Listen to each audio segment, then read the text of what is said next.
Whenever people talk about the peaks of the sci-fi genre, the name Star Trek is always spoken. Entertaining its fan base for over 5 decades, Star Trek has never failed to introduce amazing weapons that have been part of Starfleet's arsenal, or even those that pose a big threat to our heroes.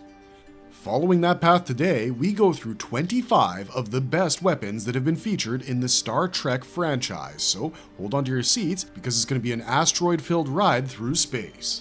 Before we get into our discussion, we have a very small request.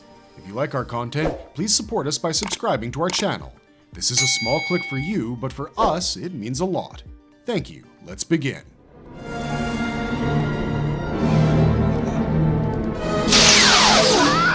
The Phaser. The most commonly available energy-directing weapons available in Starfleet's arsenal.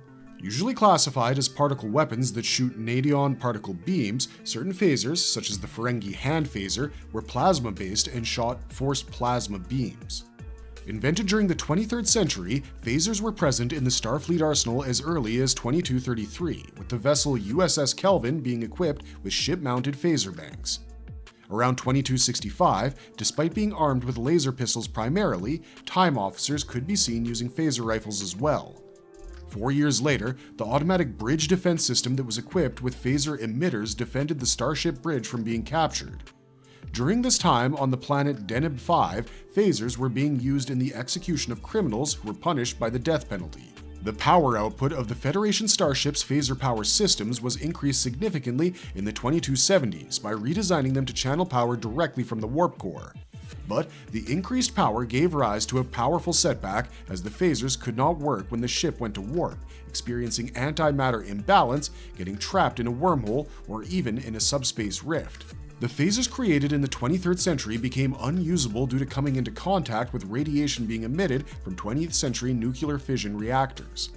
The 24th century saw more advancement in phaser technology for the Federation, leading to the creation of powerful weapons like the phaser arrays, the rapid-fire phaser cannon, and new compression phaser rifles.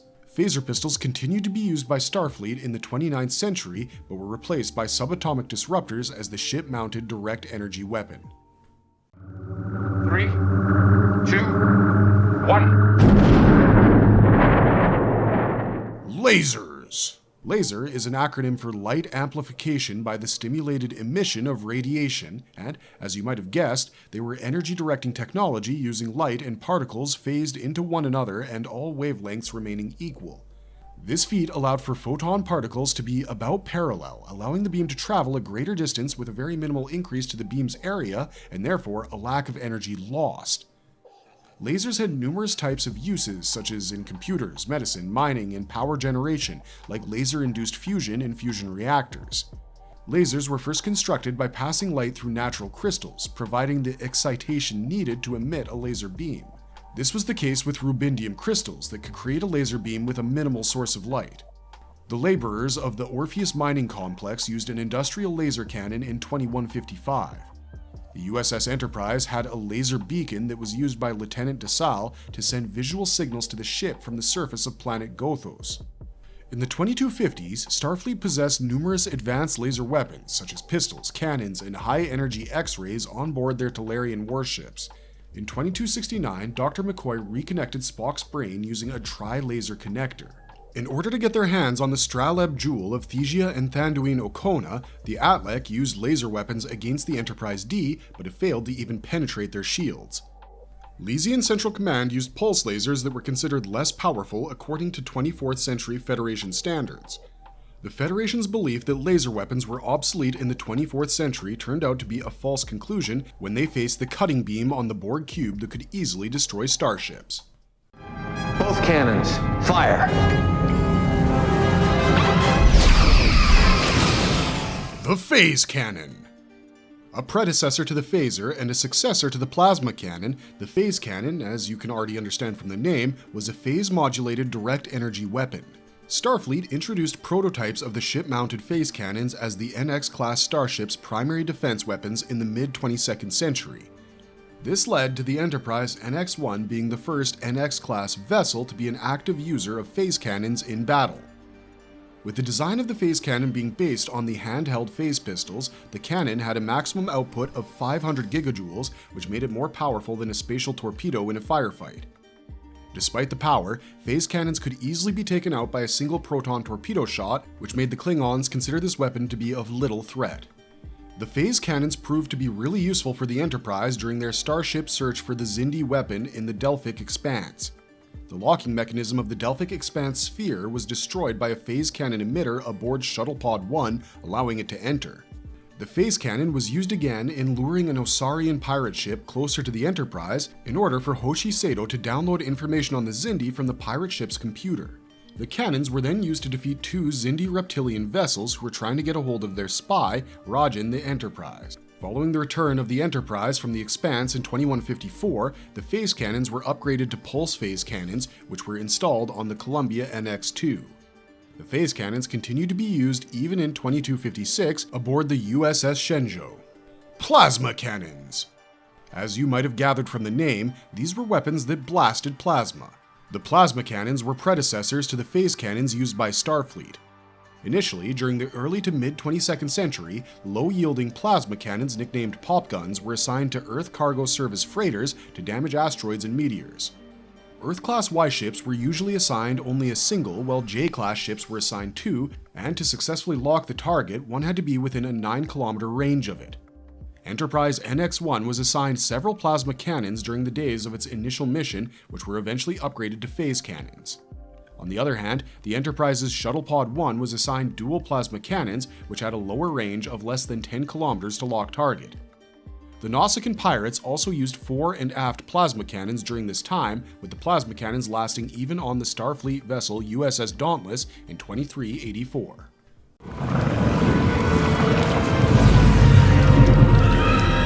The Abranath. Created by the Ancient Ones of the Ultimate Planet, the Abranath was an ancient weapon created intentionally for mass destruction, but not to anyone's surprise, they were unable to handle its power, due to which the weapon was split into two components and was launched into space in the hopes that it would never be found again.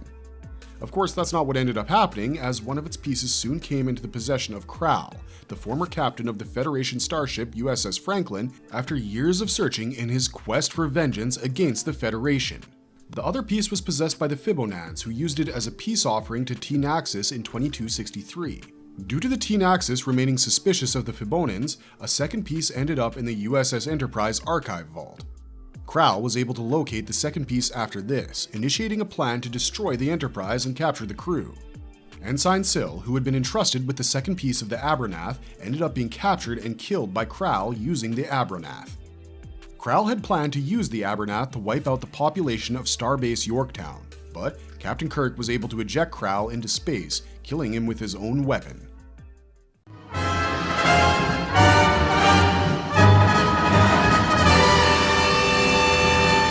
The Planet Killer. The Planet Killer was the unofficial but very appropriate name of the automated self-propelled doomsday weapon given by Captain Spock. The USS Constellation came across the Planet Killer for the first time while investigating the destruction in the L-370 system, where all of the 7 planets were completely destroyed.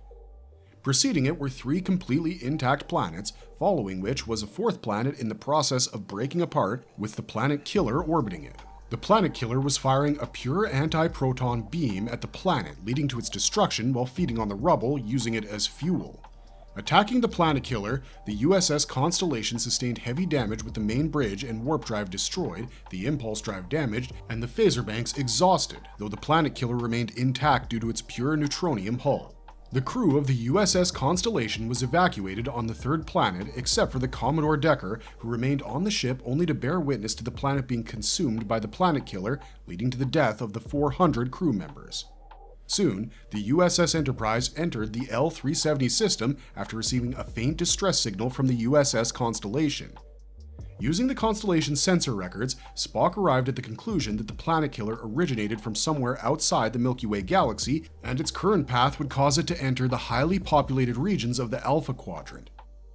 Kirk theorized the Planet Killer was capable of large-scale destruction to the point of it being created as a bluff to scare the enemy during war, but the use of which could end up being fatal to both sides. Decker, going through a massive mental breakdown after losing his crew, went so far as to directly attack the planet killer by stealing the shuttlecraft Einstein from the Enterprise.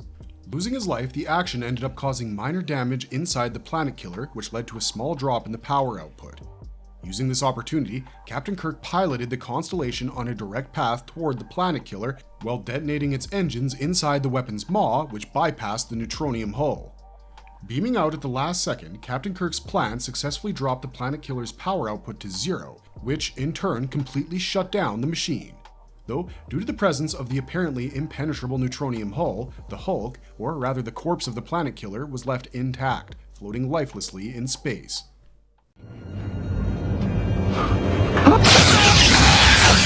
The Harvester.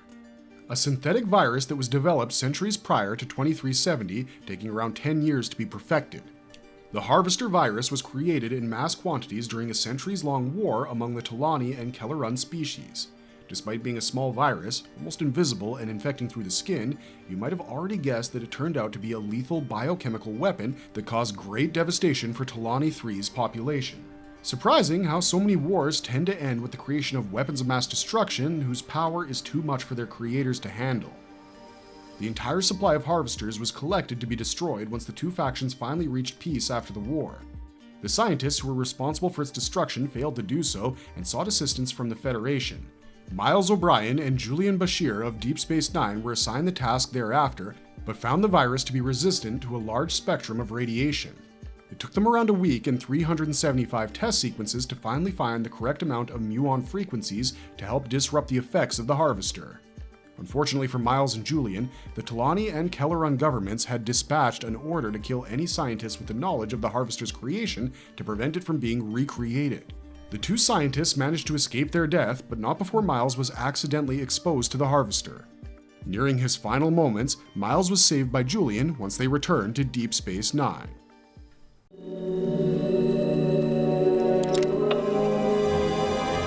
The Talkt. A crystal cube that could easily fit into the palm of your hand, but don't go by size alone, as the Talkt was a powerful device, capable of preventing nuclear fusion inside a star.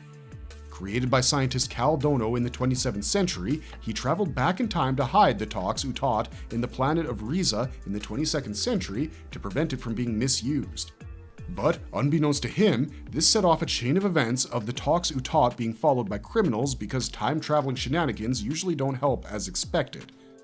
The Talkt became a local legend by the 24th century when Samuel Estragon, a Federation archaeologist, and his assistant Vash took an interest in locating the device. Following the death of Samuel, Vash continued the search on her own and found the Utat in 2366 buried inside one of Riza's caves. She took assistance from Captain Jean-Luc Picard to prevent this discovery from falling into the hands of her financer, Sovak. Two Vorgon criminals from the 27th century, Ajur and Boratus, who had tried to steal the Talkt before it was hidden, also arrived to get the device in 2366. Finding the location of the device through historical records, the two criminals posed as security officers looking for the Talkt for safekeeping to manipulate Captain Picard. Vash was able to reveal their true identities, leading to Picard destroying the powerful device using the transporter code 14.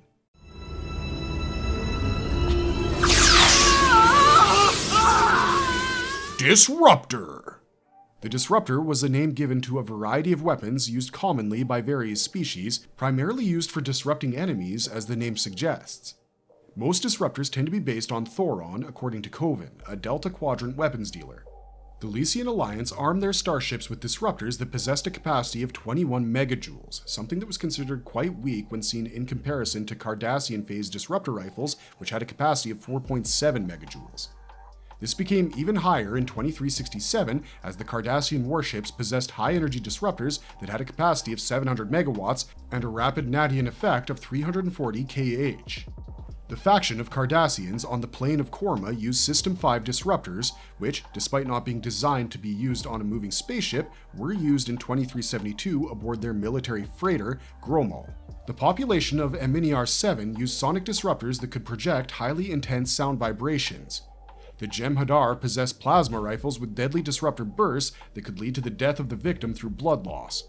Romulan disruptors, after being fired, left behind anti-proton residue for numerous hours, while Klingon disruptors left behind hadrons and ions in residue, and the Son'a disruptors shot plasma charges. Another fatal disruptor was the Veron T disruptor that tore apart the body of the victim from the inside out, leading to it being banned from usage by the Federation.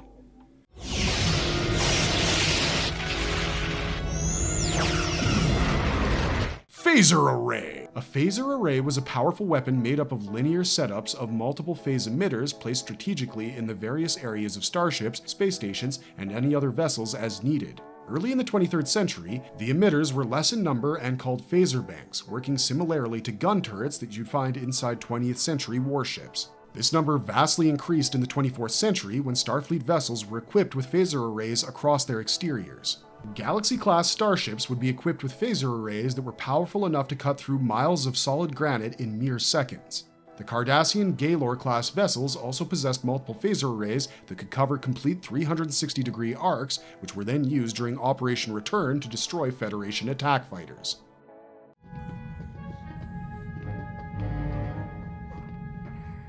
Spatial Torpedoes! Spatial torpedoes were used aboard Starfleet ships in the 22nd century as the predecessor to the phase cannons and photonic torpedoes. The range of spatial torpedoes was severely lacking, 50 times shorter than the photon torpedoes that would succeed them. These were also ineffective against ships with deflector shields, sometimes even causing the torpedo to bounce off and detonate in a different location. Point defense particle weapons could also easily shoot them down due to their engines making spatial torpedoes slower. The warheads of the spatial torpedoes could also be used as explosives upon removal, though the strength of it couldn't be altered. A Trident-class spatial torpedo possessed the power equivalent to a Romulan mine, which itself was equivalent to 250 tons of TNT. It's locked on, Captain. Fire all banks. Photon Torpedoes! Moving on to a different kind of torpedo, photon torpedoes were usually found aboard starships and starbases of different organizations and were tactical matter or antimatter weapons capable of warp. Photon torpedoes were used extensively by Klingons on Raptor-class scout vessels, D5 battlecruisers, and Birds of Prey warships. By 2233, even the United Federation of Planets started using them on Starfleet vessels. A Federation photon torpedo's components were kept inside an elongated elliptical casing, also known as a photon tube, which was armed with a photon warhead. This warhead also possessed a detonation chamber filled with antimatter that was capable of creating a matter-antimatter explosion along with a flood of ion radiation. In 2367, the range of these weapons expanded to slightly under 3,000 kilometers and expelled a plasma exhaust into the torpedo tube upon being launched. It also came with a subspace detonator that allowed remote activation to abort a torpedo that had been launched and thus destroyed the torpedo before causing any impact. By the following year, the photon torpedo warhead possessed around 16 preset levels, and with 5 of them being set at level 16, could cause an explosion powerful enough to disrupt a soliton wave. If it were to possess a 25 isoton yield, then the photon torpedo could be capable of destroying an entire city within mere seconds.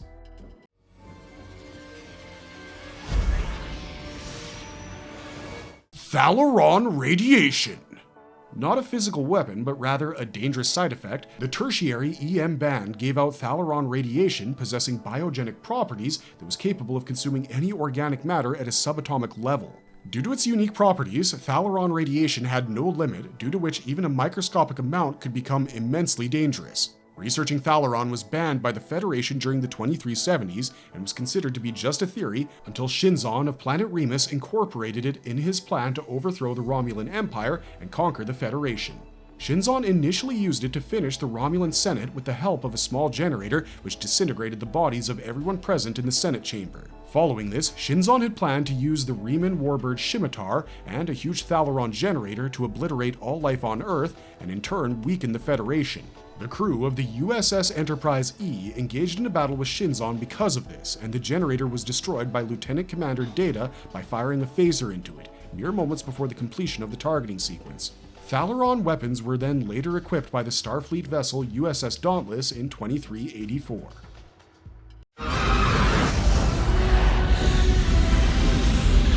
They've detonated an isolytic burst! Isolith Weapons! A weapon that posed a significant threat, leading to them being banned as per the Second Qitomer Accords between the Federation and several other species. An isolytic weapon was constructed using a rare mineral called isolinium, capable of causing irreversible destruction to subspace, which in turn threatened warp travel on a sector-wide scale. Around the late 24th century, the nomadic sauna equipped another type of isolytic weapon called the isolytic burst on their battlecruiser, which could cause a subspace tear. In 3190, a new type of isolytic weapon capable of creating a subspace burst was designed by Rizian scientist Ruon Tarka to sever the dark matter anomaly's controller from its energy source.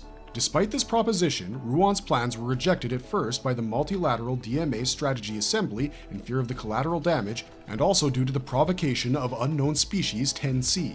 Though, in the end, Ruon, with the help of Cleveland Booker, was able to use the weapon. Tholian Web.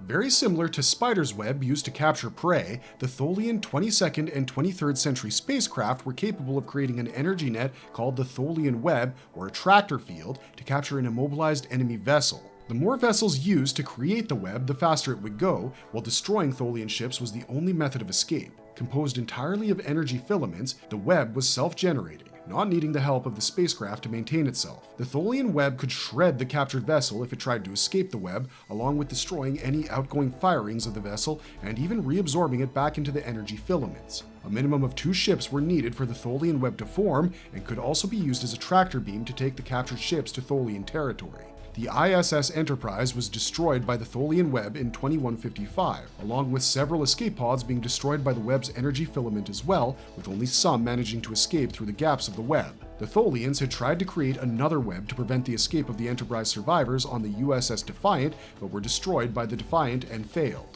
The USS Enterprise was also nearly trapped by the Tholian Web in 2268 during a mission to rescue Captain Kirk from the spatial interphase. The Federation starship made a narrow escape from the Tholian Web despite its completion and managed to avoid being dragged back to a Tholian port.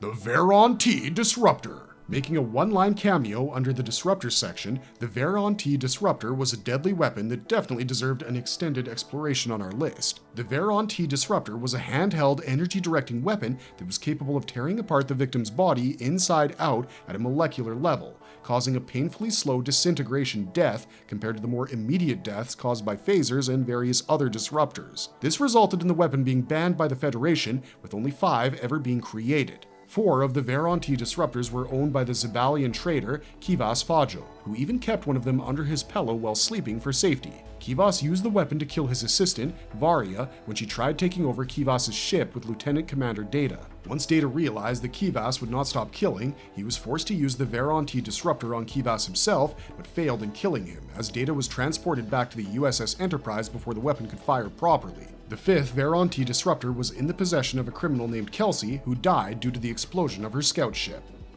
Kardashian ATR 4107, attempting to activate systems. The Kardashian ATR 4107. Designed in 2369, the Kardashian ATR 4107 was an advanced prototype of a self-guided tactical missile. The missile could very well be called a vessel with its capabilities of reaching velocities of up to warp 9 and carrying 1,000 kilograms of matter as well as antimatter, making the missile powerful enough to destroy a small moon. This missile also came with its own defense weaponry that included disruptors, a Thoron shock emitter, quantum torpedoes, and a plasma wave, along with its own shields.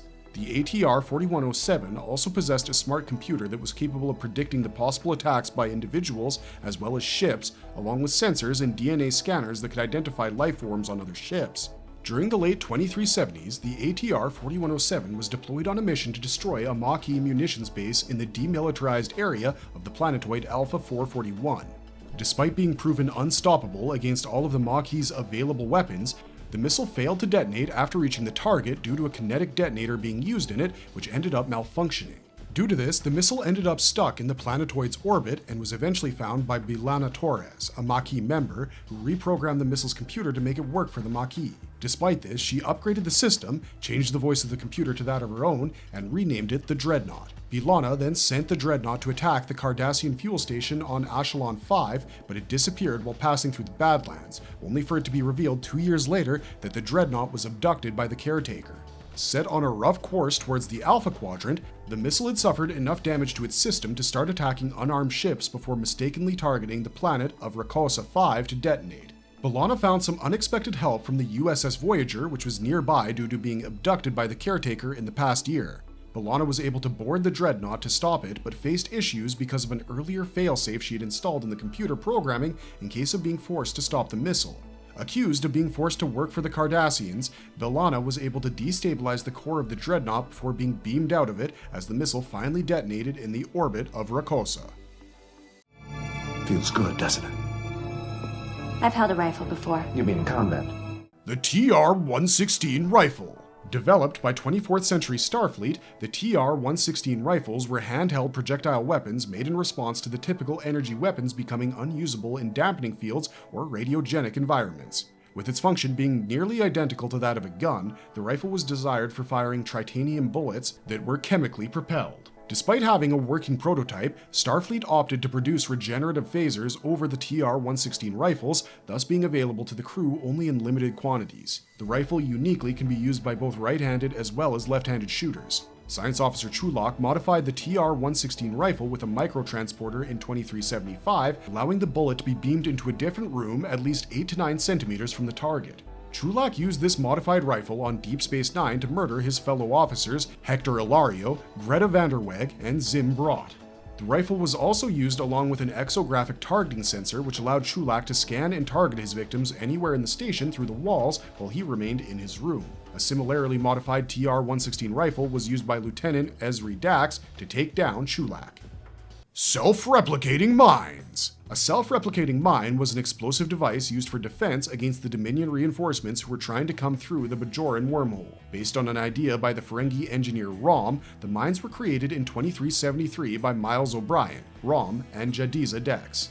With each mine being cloaked and also being extremely small, not more than a meter across, these mines were quite a powerful weapon as they couldn't be detected by the advanced sensors of the Dominion, preventing them from overrunning the Alpha Quadrant. The replication in its name meant that following detonation, the mine would be immediately replaced by another one in its place. Later, the mines were deactivated by Damar with the use of an anti-gravitation beam projected through Deep Space Nine's deflector array that isolated the individual mine, preventing it from replicating further.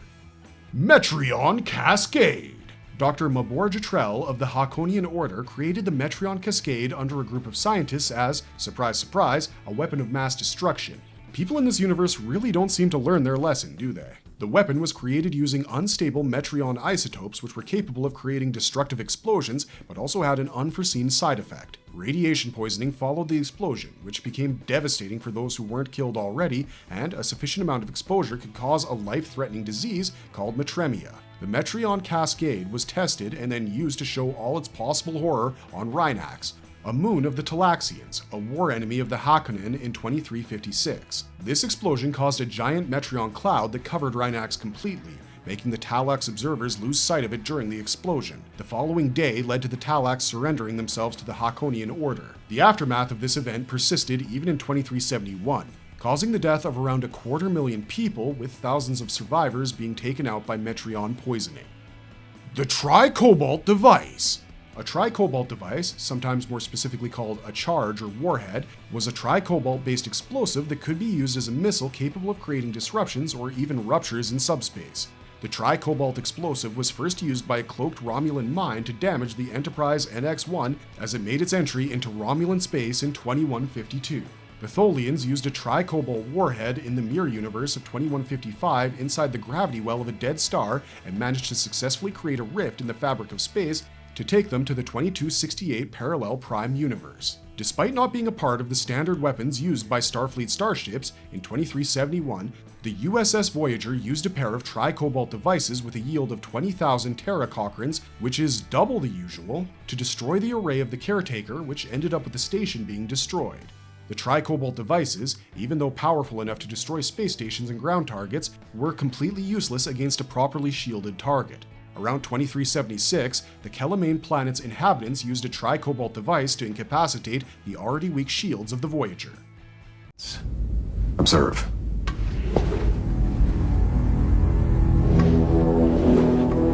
The Batleth. A traditional Klingon bladed weapon, the Batleth, also dubbed the Sword of Honor, was one of the Klingons' personal choices for weapons in combat alongside the Mek'leth blade, despite them also carrying disruptors. As per Klingon mythology, this curved sword with bilateral blades was originally forged by Kahless the Unforgettable during the 9th century. The story then further added how Kahless forged the sword by chopping a lock of his own hair and putting it into the Kristok volcano lava.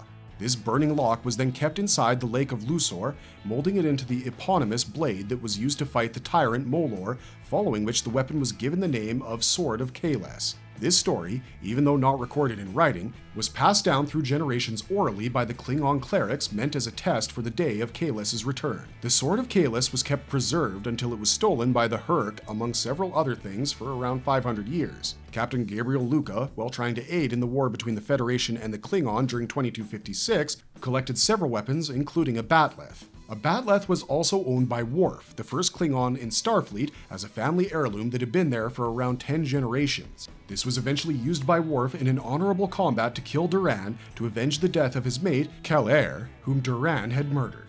Later, Worf passed down his knowledge of the Batleth and trained Beverly Crusher and William T. Riker to use the weapon while he was on the USS Enterprise D. Worf used his family's Batleth once again in 2401 to kill Sneed, a Ferengi crime lord who double-crossed them and drugged Raffi Musakar. Houdini. Nicknamed after the popular human illusionist Harry Houdini, the Houdini weapon referred to a kind of subspace anti-personnel mine that was used by the Dominions during the Dominion War. The Starfleet troopers on the planet AR-558 gave the device this unique nickname because of their ability of hiding in subspace and then making random appearances. The Houdini mines were considered quite an effective psychological weapon due to their unexpected appearances. Kellen, a member of Starfleet in 2375, and Ezri Dax were able to detect the Houdinis on AR-558 by modifying a tricorder. Following this, Captain Benjamin Sisko ordered the mines to be moved to a close-by ravine and then reprogrammed to respond to movement. 2 approaching columns of Jem'Hadar were successfully eliminated because of the Houdini mines. Projectile weapons. Projectile weapons were what we would call the most common weapons known to mankind even to date, because we thankfully haven't evolved enough to create multiple mass destruction weapons whose power we can't handle. They were primitive equipment that caused damage through the application of kinetic energy, which directed bullets or other solid objects towards the target. Before the invention of energy-based weapons, several species relied heavily on projectile weapons. Despite these types of weapons being used less in the 23rd and 24th centuries, they were still well known for being reliable, effective, and powerful, especially because they didn't depend on electricity, plasma, or any other type of energy that was derived from technology. The biggest advantage of projectile weapons was the invincibility against dampening fields, radiological environments, or any other electronic countermeasures which would usually be made for weapons like phasers or disruptors. The sling and the bow and arrow were some of the earliest types of projectile weapons, followed by steel crossbows, and they were used on Earth until the 14th century, and continued to be used by the Akali even in the 22nd century, and by the Ligonians and the Klingons in the 24th. Firearms were a type of handheld projectile weapon that caused projectile propulsion through chemical combustion. Some types of firearms included the Buntline Special, Colt 45 Peacemaker, the Winchester rifle in the 19th century, and the .38 Police Special Pistol that was made specifically for the police in the 20th century. In 2024, during the events of the Bell Riots, numerous government personnel were held hostage by the residents using police shotguns. Lily Sloan attempted to murder Lieutenant Commander Data in 2063 using a Calico M960 submachine gun. Such weapons can also be seen in the SS Conestoga, which was equipped with Mk-33 and Mk-34 when it left Earth in search of the Terra Nova colony in 2069. Even the Skagaran colony planet in the Delphic Expanse heavily used revolvers during the mid-22nd century. The Ecosian Nazis of 892 IV, along with the natives, possessed numerous Earth weaponry-inspired firearms. The Agonizer. An Agonizer was a small device from the mirror dimension that was placed on the belts of Imperial personnel that would be used to cause, as you may have guessed correctly, agonizing pain to people who had caused minor transgressions. A similar device was seen to be used by the Klingons of the Prime Universe in 2268. Around 2370, Arctis Baron would use a type of agonizer called neural servos that was implanted in his entire crew to keep them in line through coercion. The mirror universe counterparts of Kira Nerys and Elim Garak would be subjected to the agonizers by their captors to make them more obedient in 2372. Marvelous verdict! With weapons and machinery introduced over 5 decades, it wouldn't be a surprise that the weapons featured in Star Trek are nothing short of iconic. Numerous weapons used by Starfleet itself, like phasers, lasers, phase cannons, and plasma cannons, to weapons that had their own mysterious origins from different species, every weapon in Star Trek comes with its own lore and sometimes even heartbreaking stories of the death of many lives. Comment down below what your favorite weapon from the Star Trek universe is, and as always, if you liked our content, don't forget to leave a like and subscribe to us if you haven't already. Don't forget, as a very wise Vulcan once said, live long and prosper.